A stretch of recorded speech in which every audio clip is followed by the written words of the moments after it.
When you pictured the end of humanity, did you picture national disaster? Did you picture aliens? Well, you're wrong, because what really brings down society and humanity as a whole is a bunch of anime twinks. Oh, God. Hi, welcome to FunUntitled, where we're gonna review Record of Ragnarok. I'm Annie. I only saw the anime, but I'm a giant Adam simp. He's my daddy. And he's everyone's daddy. And I'm Minty. I read the manga before watching the anime, so I have that perspective.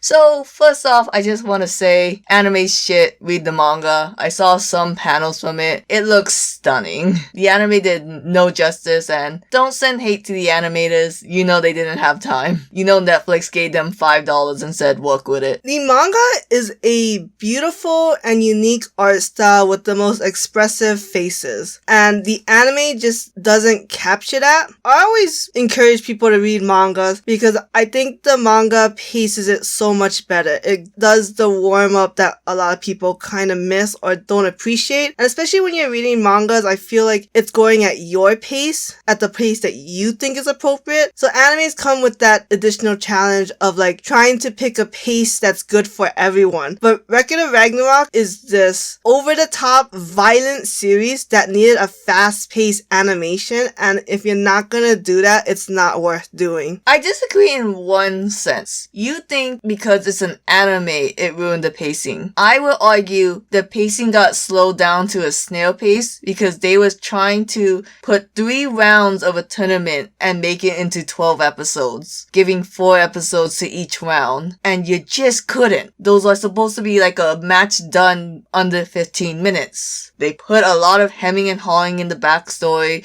they put a lot of spectator crap, and it just made it so unbearable. Because I saw someone on Twitter point out, oh, in the manga, there was one tiny panel of Adam taking down the security when he enters the trial. But in the anime, it was like a minute of them just staring at the guard that Adam took down. So is that not the anime not being a fast enough pace for what it should have been? I think if there was more chapters of Record of Ragnarok that they could make a 12 episode series, it would have been a lot faster. I think this was the anime cheating of how to make a 1 episode long of nothing chapter or nothing scene. You know what's weird though is that the anime cut out quite a bit. I wouldn't say they cut out anything important, but I do think they cut out things, so I don't know why not just put the things they cut into the anime then and speed everything up. Because you would have to animate new scenes when you could just stare at the same people for like a minute. See, I only feel like this is only supporting my point that the anime it was just too slow. Okay, like you told me there was a scene where Zeus killed his dragon, right? Yes. Why have a scene of like you having to animate like this complicated dragon getting killed when you can just animate this same scene of Hermes laughing like an idiot? No, I get what you're saying. I just... Why? Yeah, pretty much. I mean, budget-wise, I get it, but I think Record of Ragnarok, the manga, is a real artwork. And the anime, like for any manga, you already have your storyboard. Why do you need to redo it? You don't have to. So, real fast, so I just want to get the art production out of the way for like people to be like, should I watch the Record of Ragnarok anime? The answer is no. But Well, okay, wait. That depends. Because people will try to tell you the manga is 47 chapters. It's not 47 normal chapter lengths. it's like Attack on Titan chapter lengths. Right, they're like twice the length. So I would say this is almost more of a 94 chapter length. Real fast, if you're not used to reading manga because all you do is watch anime, so you have manga that comes out once a week, that's about 20 pages. You have other mangas that comes out once a month, that's about 60 to 90 pages depending on what publishing company you're part of. Like JoJo would be like around 60 chapters. Pages, I meant.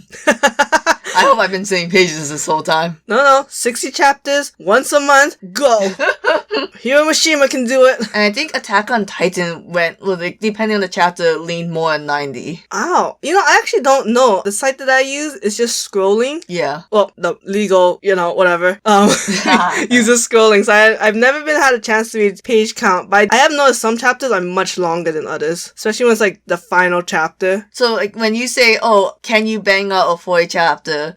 Sometimes it's like, hell yeah, I can bang out 40 chapters. Like, only 20 pages each. That's like, do the math here. But if you do not know you're going into longer chapters, you need to be warned. So Anime is a good guidance if you don't know if you're going to be into this kind of series. Because it's not deep. It's pure testosterone, violence, murder. Some shit don't make no sense. But if you just want to watch people beat the shit out of each other, which some people aren't, and I didn't think I was too. I mean, it's not gory, really. I wouldn't put in the gore factor. It reminds me of JoJo. The fights are outlandish. It barely makes sense. There's a lot of grievous runes that you kind of have to just shake off. Yeah, that's a good point. It's much more JoJo. It's nothing like if you've seen like Baki or Kengan Ashura, those other Minzy's been watching a lot of action on Netflix, y'all. Baki is really good. Kengan Ashura is okay. But anyway, it's nothing like those. Those are much more bloody and gory. But I think it is more in that vein because JoJo's super fantasy. Yeah. While Record of Ragnarok, it's got fantasy elements, but it's supposed to be more like down to earth. So, in this episode, are we just going to talk about 3 matches in the anime, or are we going to talk about all the matches in the manga? No, we're only going to talk about the 3. I think we really only have time for the 3. I really just want to do like an analysis, what we like and dislike. Real quick summary of the plot. I mean, Annie has done a pretty good parody of it.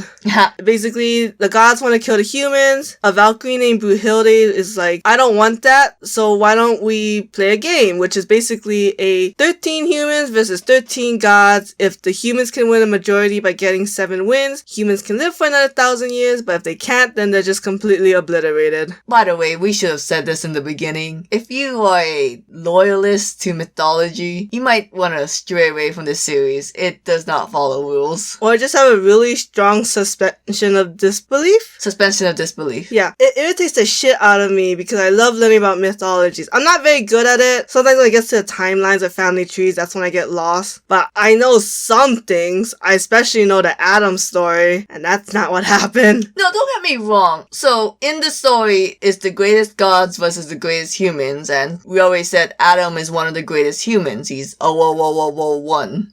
And his whole thing, I like it. Let's go with the first match. No, I just want to say one thing. I like colorful interpretations. I like people who take the whole Hades and Persephone and be like, oh, what if Hades didn't kidnap Persephone? What if Persephone was like, hey, Hades, you have a cool dog? I want to go pet him. And Demeter was like, oh my god, he just kidnapped my kid. Like, that's fine. When you blatantly just ignore some of this shit, though, I'm just like, why?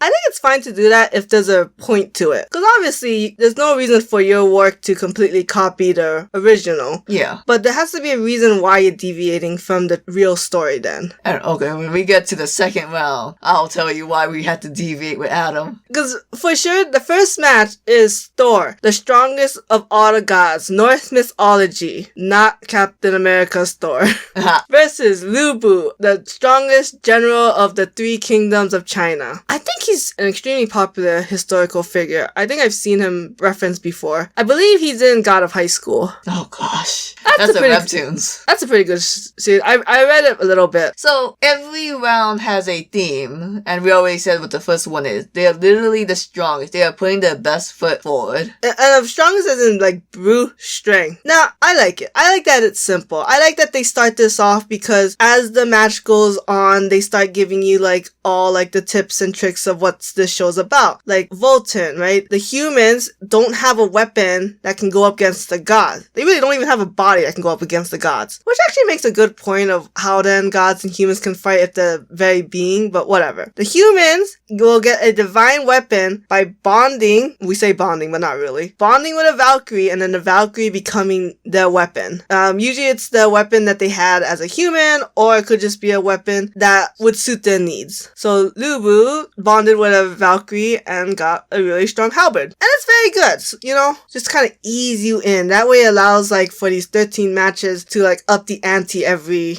time. Whether you agree or not, the way they do it is a different thing, but that's basically how he starts it off, with the first one being so simple. And like I said, you needed to make it simple so you could have all that exposition about the Valkyrie weapons and not make it too long. I like what they did with Lu Bu. You know, he's just this dude, he wanted to fight, he's fought so many. I like how they reinterpreted his death. Like, legends say he cried for his life. But no, that wasn't true. In reality, he cried from being bored. I do feel like some of Record of Ragnarok's things are a bit cliche. I mean, we've heard that before. You keep saying Record of Ragnarok, but you say record really fast to say wreck it, and it really messes with my mind.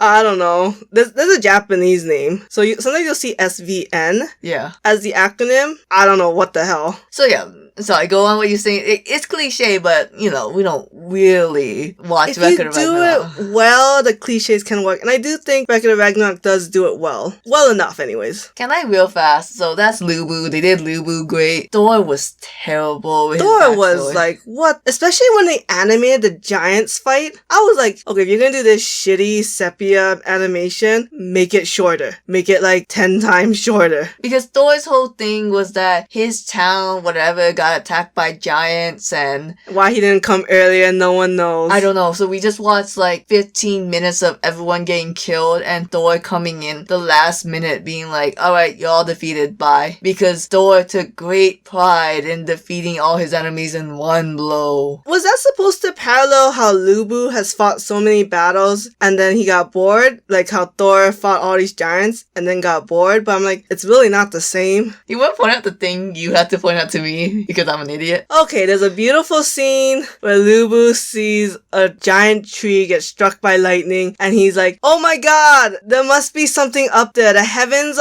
has power beyond me. And he's like, what the fuck? I thought it was like a burning bush reference. For a Chinese guy. He saw Zeus in the sky. Okay, that made no sense, but basically I'm just saying, hello, he's fighting Thor now. Thunder god of Norse mythology. The thing I couldn't stand about Thor, like everything else was fine about Thor. The one thing I couldn't stand was those stupid gloves and the sleeping weapon. Cause mostly the gloves, cause I'm like, that makes no sense. Cause it's like, it's Thor and Mjolnir. They just go hand in hand. And I don't need this stupid like false religion or lie that, like you could've just gone without that. See, my problem was the hammer got stronger when it started pulsing with its heartbeat. It didn't look stronger. It didn't feel stronger. It was like all just the same. And then it's like, it's all like on Thor to make it stronger in the end. Cause it's like, throws the hammer, he grabs the hammer. And the anime did not animate this well enough because I loved that scene, but it just made it awkward because the whole point was he threw the hammer, it comes back, he uses terminal velocity, uses that to add to his swing strength to hit Lubu. But the way they animated it was like, he grabbed the hammer but then changed the trajectory. Yeah. And it's like, changing the trajectory, especially when you're changing it from horizontal to vertical, you're losing that speed, the force, the strength, the purpose of throwing it. I feel like he should have had a boomerang.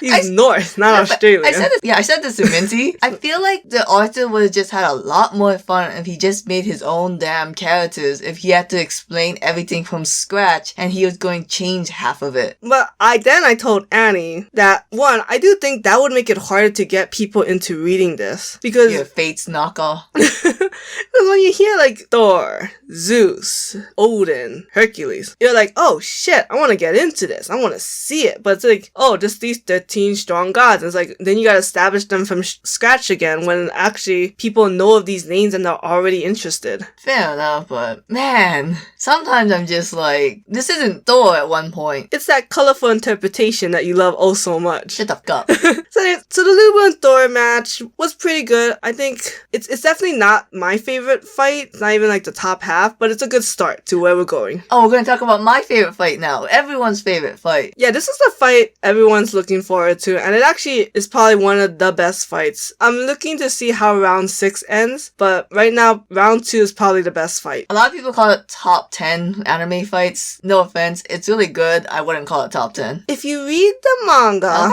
Okay. I actually wouldn't put it in my top 10. Well, maybe top 10. Father of the gods versus the father of mankind. Zeus versus Adam. Love him. And yeah, Zeus gave birth to a lot of gods. You can't deny that. If that was such a strong point in Zeus's theme, why did they not focus on that more? Like, I know they showed Hermes, Aphrodite, Ares, but they didn't really make it a very strong point when they could have, because they didn't go over any of Zeus's past either, except that he defeated Kronos. He defeated his own father to gain the title of father.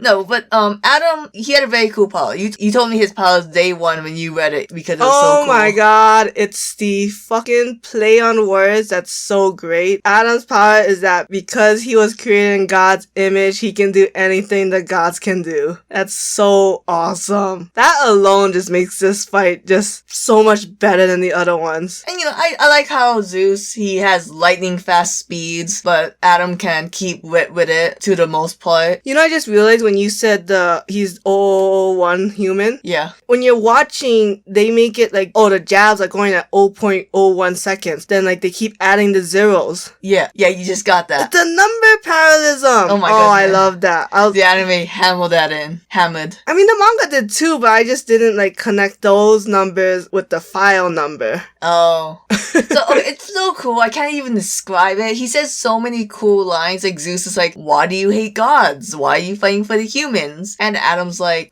everyone asks me that, but is there any good reason why a father should protect his children? Oh my god, it's like so cute. What's the second line he said that was really cool? It's that one, and I think it's the one you talk about when Eve is in court, which is a really fucked up story to have. But like, and they said, Eve, you're gonna be banished from Eden. He's like, I'm just go where you go. So I butchered the line.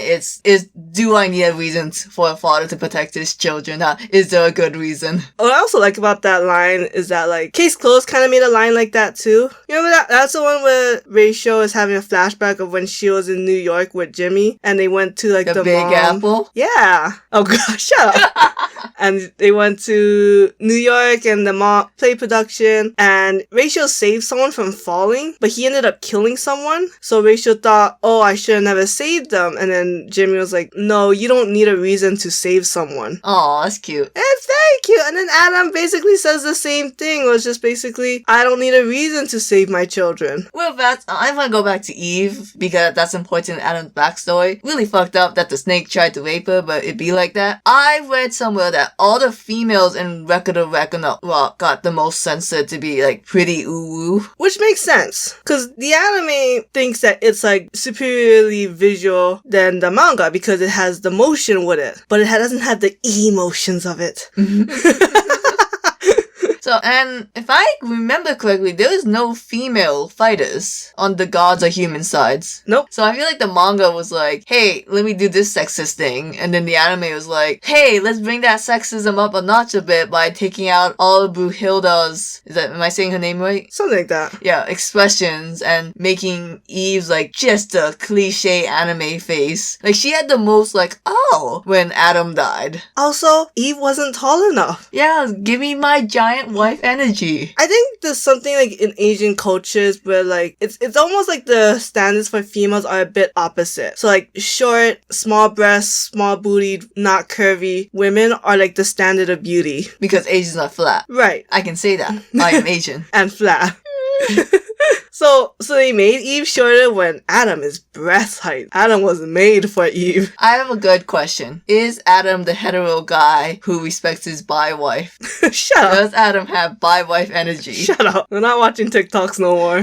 I love the scene where Adam was eating the apple and just spitting it out. Like, I don't even like this. I'm literally just doing this to be with my wife. That was cute. What a Chad. And okay, I told this to Minty. So in the end of the battle, Adam dies and I am devastated because when you die in this battle, your soul, it's a battle of souls, so your soul gets Thanos and it's gone forever. And I was just like, I thought for sure 100% Adam, number one, gonna win. And, we're making Zeus this big hot shot just for Adam to bring him down. And I kept telling Minty, ooh, I can't wait for Adam to win. And when he lost, I was like, I don't know if I can continue. But then all the humans stood up because Adam, their father, taught them perseverance.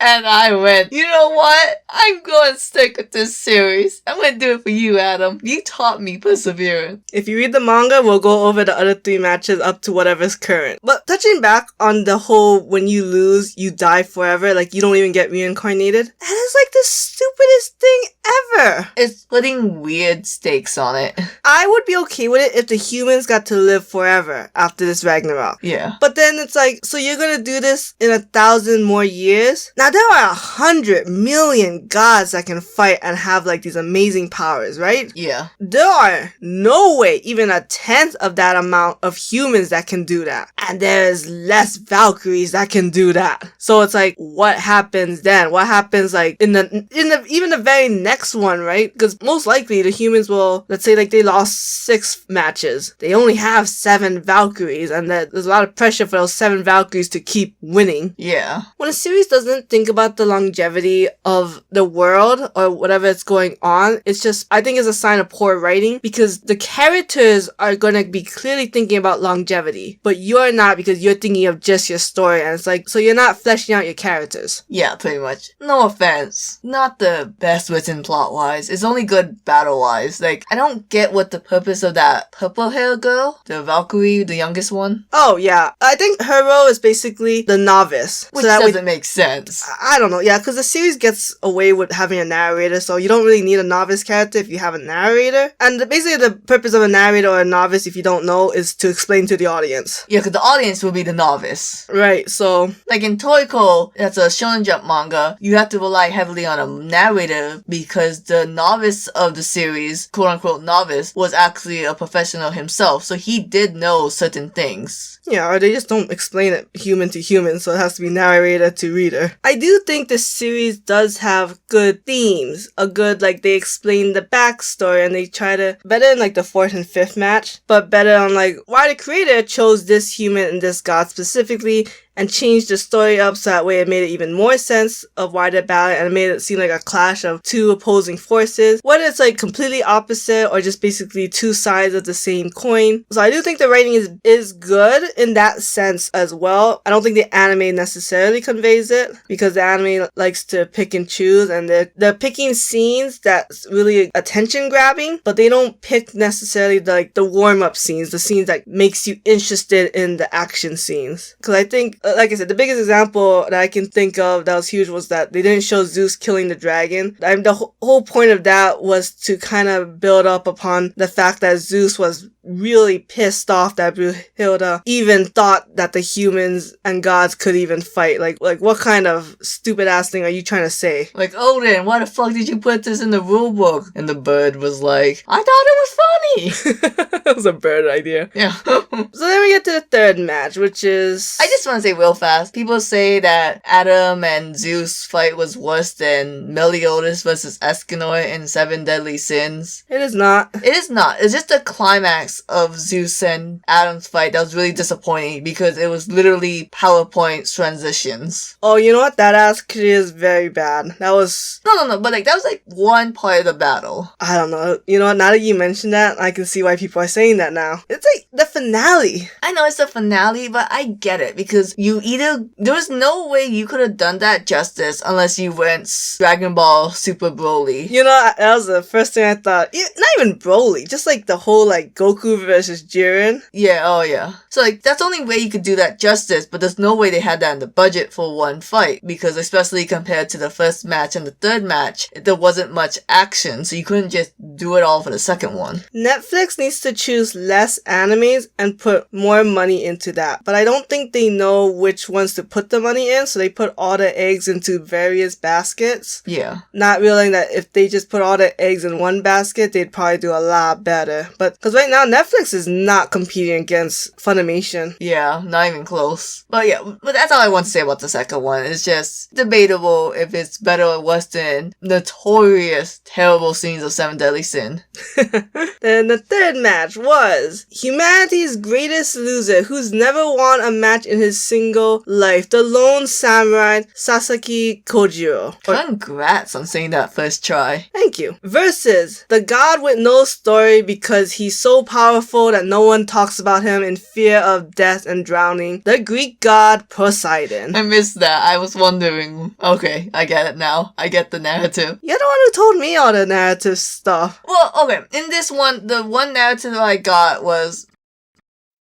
You want me to explain it? Yeah, I forgot what I told you. Okay. Sasaki Kojiro, I'm saying last name first because that's how they introduce him in the fucking Japanese manga, right? That's how they do it. Is a man who has battled anyone and everyone under the sun because he will not fight a battle he knows he can win. He only wants to fight strong people so that he can hone his skills to be the best samurai. That's all he cares about. Like, screw the fame and the glory. And he respects everyone he's lost to. He has kept everyone in his memory. So to him, it's like, he is the lone samurai because he walked the path that no one else has ever even tried to walk. But he is followed by, like, the spirits of all these other masters. While Poseidon, not even a king, because he just doesn't like people. So much that he was like, he killed a fictional Greek god that was supposed to be his brother, called, I think, like, Adamus or whatever. Yeah, it means diamond in Greek. Yeah, like adamant, right? Stubborn, hard, everlasting. Oh yeah, Zeus named his final form after that brother that was erased to history, and we thought, oh yeah, Adamus, you know, after Adam, the dude he's fighting.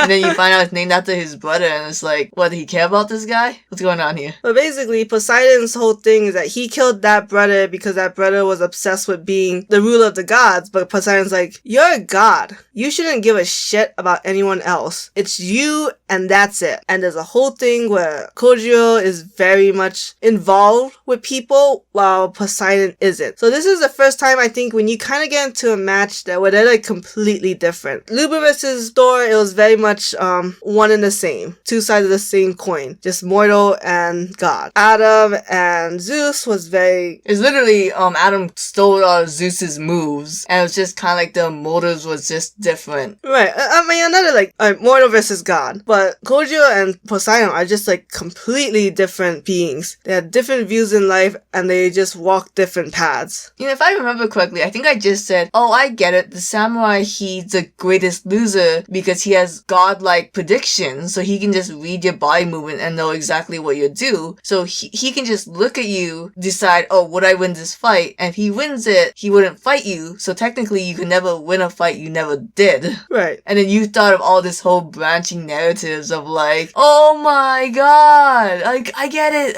You unlocked the final puzzle. Poseidon never had to work for his power, and you know, the samurai guy did. Actually, you pointed that out to me. Oh, okay. I just brought the fact that, like, he's working with people. Yeah. And Poseidon just doesn't. I just did very shallow thing, and he was able to unlock the deep shit. Because I read the manga. I'm able to absorb the story better, especially because the art is so beautiful. While the anime, sometimes the anime had, like, these great music choices, and sometimes the music choices were shitty. I was like, what the heck? Something I don't get about Poseidon is they made him a very normal dude. And I get it. I get narratively why you had to do it. Because if you gave him godlike powers, then there's no way the samurai guy could use his ultimate prediction. Because, like, you can't predict something you never saw before. He never saw Poseidon fight before. Like, if Poseidon started doing all this water shit, the samurai would be like, oh, that's not in my domain. But, you know, if you look at Poseidon as just being this dude with a trident, he's very lackluster. It's like, who gives a shit then? Why are you considered the strongest god if all you can do is pierce and be really fast? I want to meet the creator and ask him, why Poseidon? I feel like you could have chosen any god, but why Poseidon, who basically has, like, no Greek stories? And then, if you're gonna choose Poseidon, why the fuck would you choose Apollo over Hades? I know Hades isn't a fighting god, but let's be honest, it really isn't Poseidon. God, we're so upset that Apollo's on. It also makes me very upset that you could have easily made Apollo